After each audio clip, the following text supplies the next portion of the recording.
Film diawali dengan memperlihatkan sekelompok anak konglomerat di India yang asyik nongkrong setelah pulang sekolah. Salah satu dari mereka bernama Ovi, dan begitu ia pulang ke rumah, dirinya sempat dimarahi akibat keluyuran. Ovi adalah anak sematawayang, jadi walaupun rumahnya begitu mewah, ia sering merasa kesepian. Malam itu, begitu teman-temannya mengajaknya nongkrong, tanpa pikir panjang, Ovi langsung kabur dari rumah. No, did he talk? Come. Will help you. Singkat cerita, saat asyik bersama temannya, Ovi didatangi oleh 2 orang polisi. Mereka sempat panik karena takut ketahuan merokok, namun tiba-tiba berita mengenai penculikan Ovi langsung sampai ke ayahnya.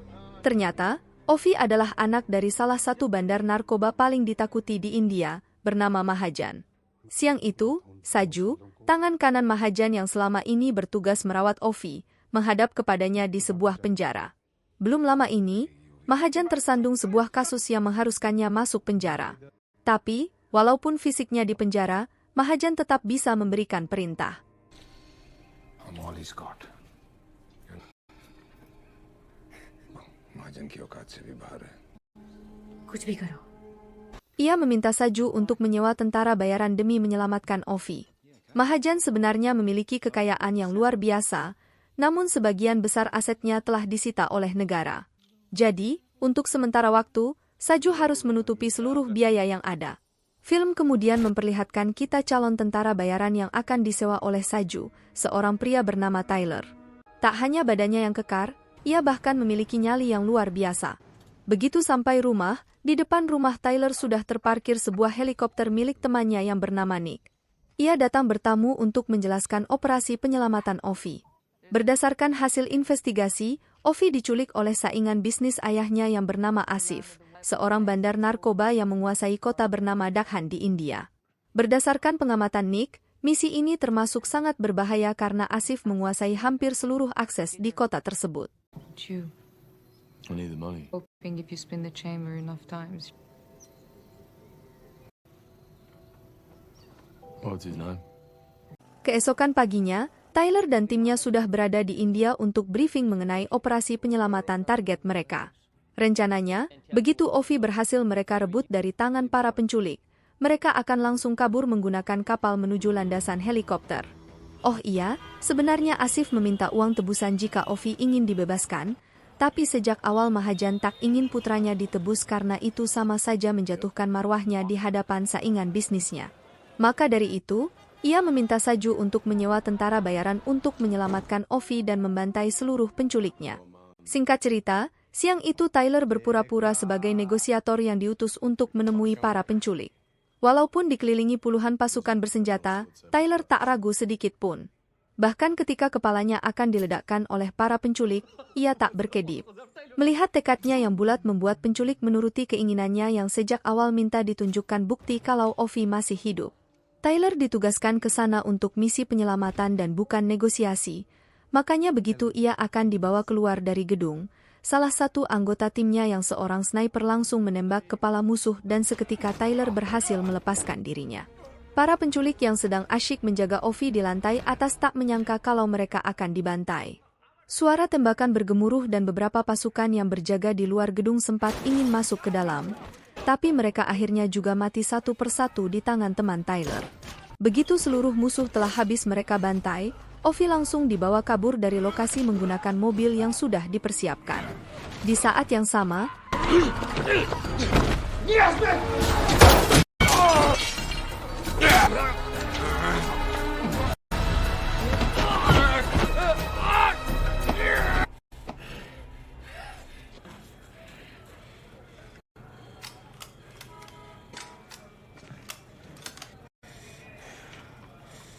kita kemudian diperlihatkan sosok Asif dan bawahannya yang sedang menginterogasi beberapa anak kecil yang selama ini bertugas sebagai kurir narkoba.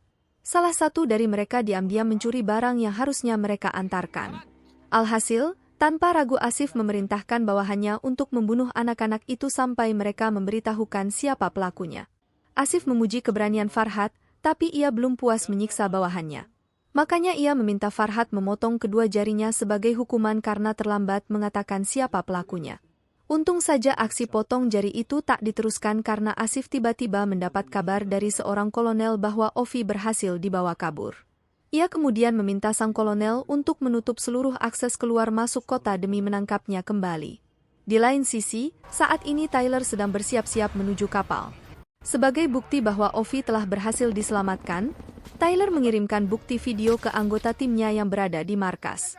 Dengan begitu, dalam beberapa menit ke depan, seharusnya Saju sudah membayar lunas seluruh tagihan dari misi ini. Tapi anehnya, tagihan itu tak kunjung dilunasi. Di lain sisi, ketika teman Tyler sudah bersiap menunggunya di kapal, terdengar suara alarm dari ruang mesin. Salah satu dari mereka kemudian segera mengeceknya, namun tiba-tiba teman mereka yang seorang sniper menyadari kalau ada penyusup di kapal.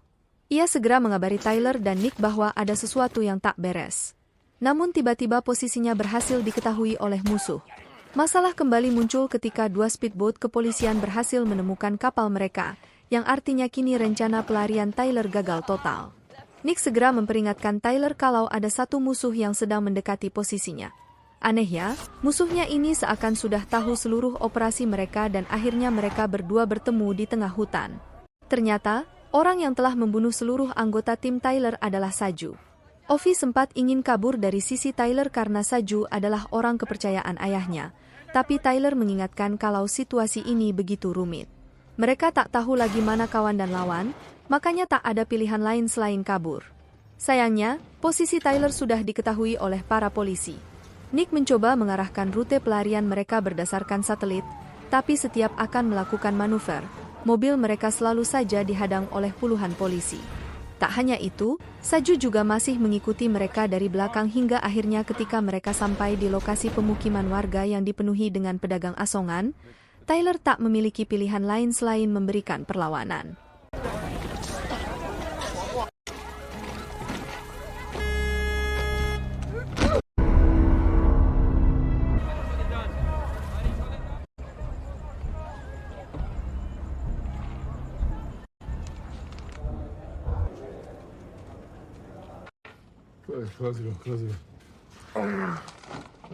Jauh Tyler berusaha bersembunyi di dalam gedung apartemen. Ada belasan polisi yang menggeledah sekeliling gedung dan mereka tak mungkin bisa kabur tanpa memberikan perlawanan.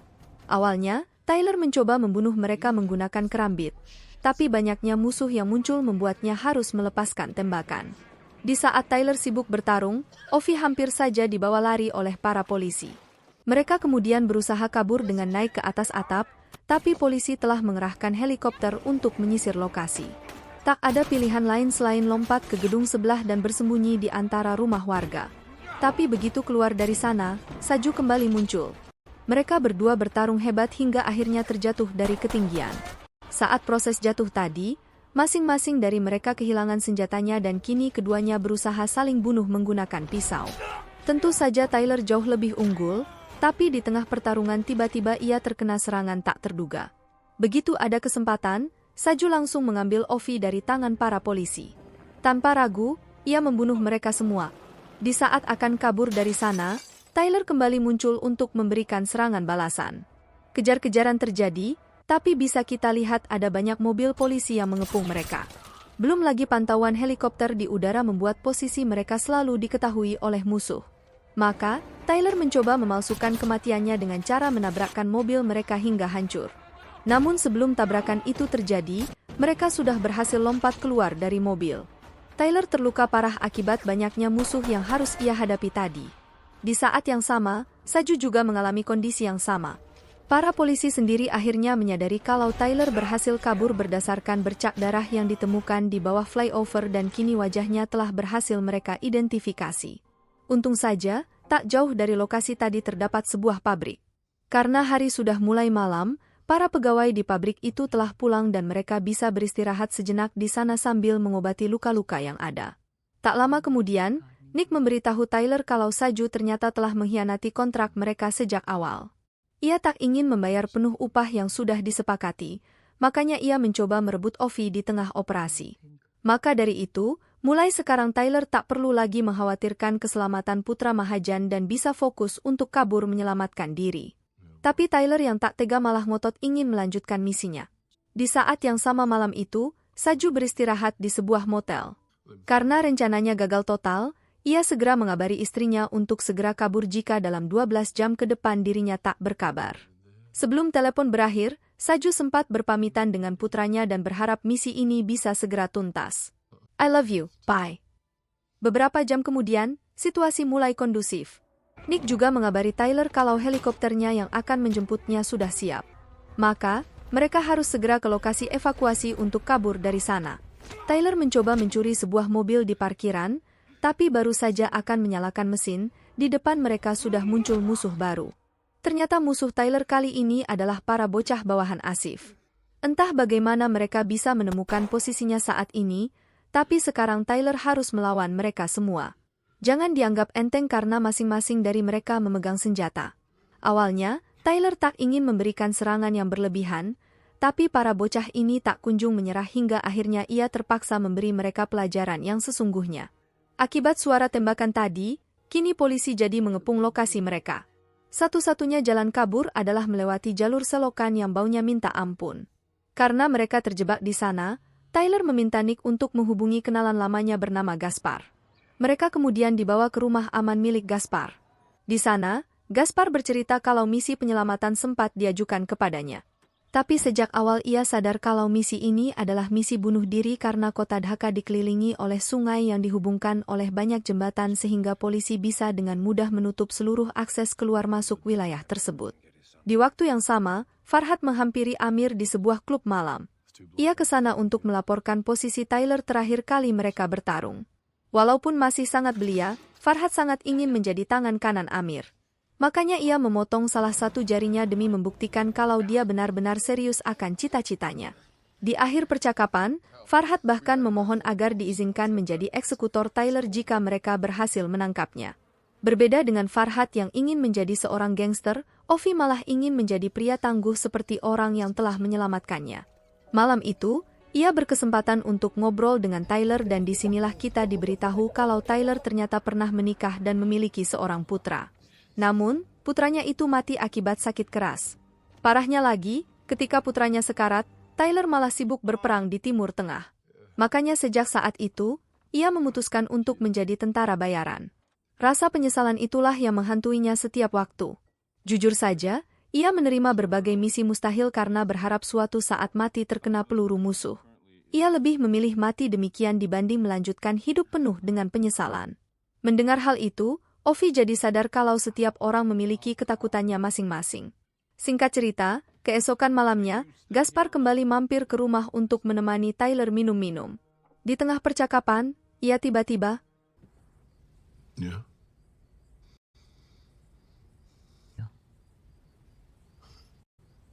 Brad. My last name. Isn't that like a gardening tool? I'm not brave, man. Yeah, sometimes. Killing people? mengatakan kalau nyawa Ovi tak mungkin lagi diselamatkan karena jika mereka berhasil menyelamatkannya sekalipun, suatu saat Asif akan kembali mengirim pembunuh untuk membunuhnya. Apalagi saat ini ayahnya sedang dipenjara dan kekuasaannya tak seperti dulu lagi. Maka dari itu, Gaspar mengajukan agar Tyler membunuhnya saat ini juga karena jika ditangkap oleh Asif, Ovi akan dikuliti hidup-hidup. Gaspar kemudian mengeluarkan watak aslinya, di mana ia telah tergiur dengan bayaran fantastis yang ditawarkan oleh Asif. Parahnya lagi, diam-diam ia sudah menghubungi kenalannya untuk datang ke persembunyian mereka. Sebagai gantinya, Gaspar berjanji akan memberikan setengah upah tersebut ke Tyler. Tentu saja seketika Tyler naik pitam. Di tengah pertikaian, tiba-tiba Ovi muncul dengan membawa sebuah pistol. Ia tak sengaja mendengar seluruh percakapan mereka tadi, dan ketika Gaspar akan menyerangnya, tiba-tiba Tyler tak menyangka kalau sahabatnya akan berkhianat. Sedangkan Ovi tak kuasa menahan tangis karena di umurnya yang masih sangat belia, ia telah membunuh seseorang. Singkat cerita, malam itu Tyler menghubungi Saju. Ia sadar kalau saat ini Saju adalah satu-satunya orang yang ingin agar nyawa Ovi diselamatkan.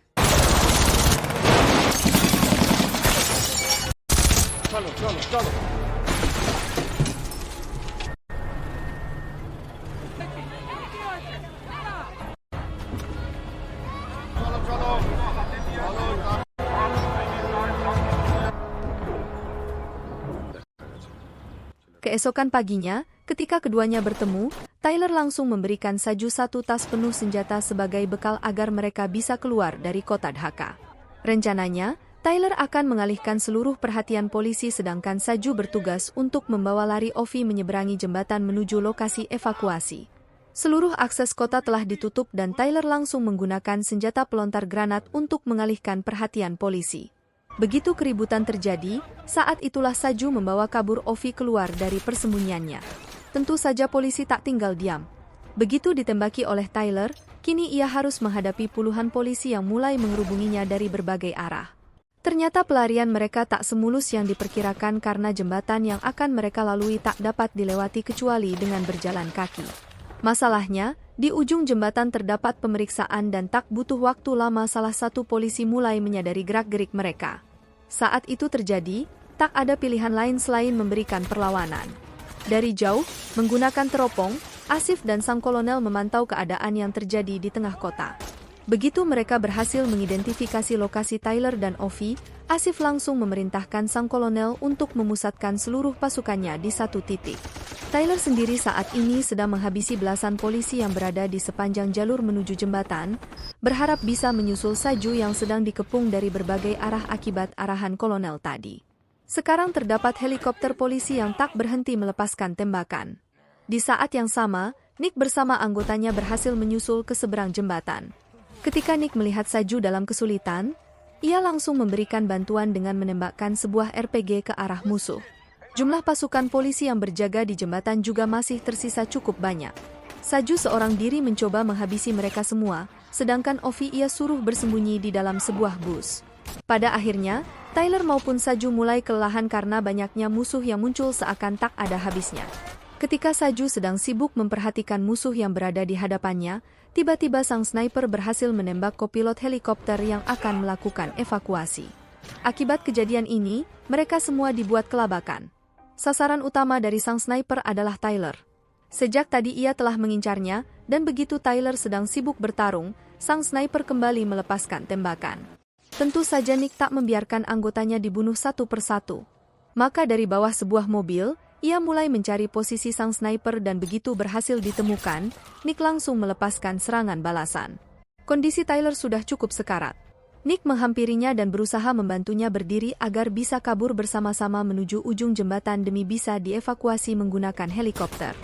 Tapi ajakan itu Tyler tolak karena dirinya masih harus menghentikan gempuran yang belum berakhir. Tentu saja Nick tak membiarkan Tyler mati begitu saja, makanya ia mencoba melindunginya menggunakan sniper.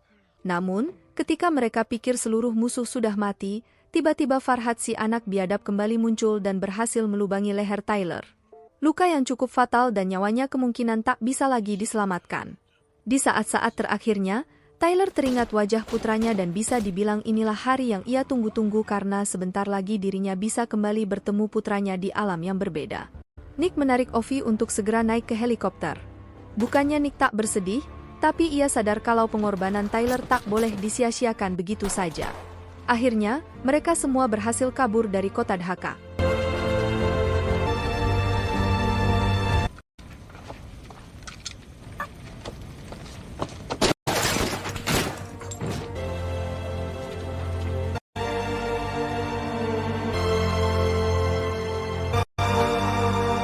Singkat cerita, 8 bulan kemudian, berkat Saju dan Tyler, Ovi bisa kembali melanjutkan hidupnya.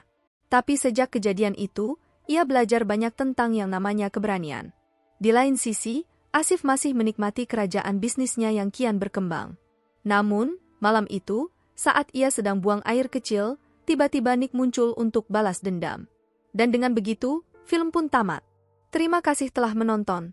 Sampai jumpa di film selanjutnya. Jangan lupa komen, like, dan subscribe.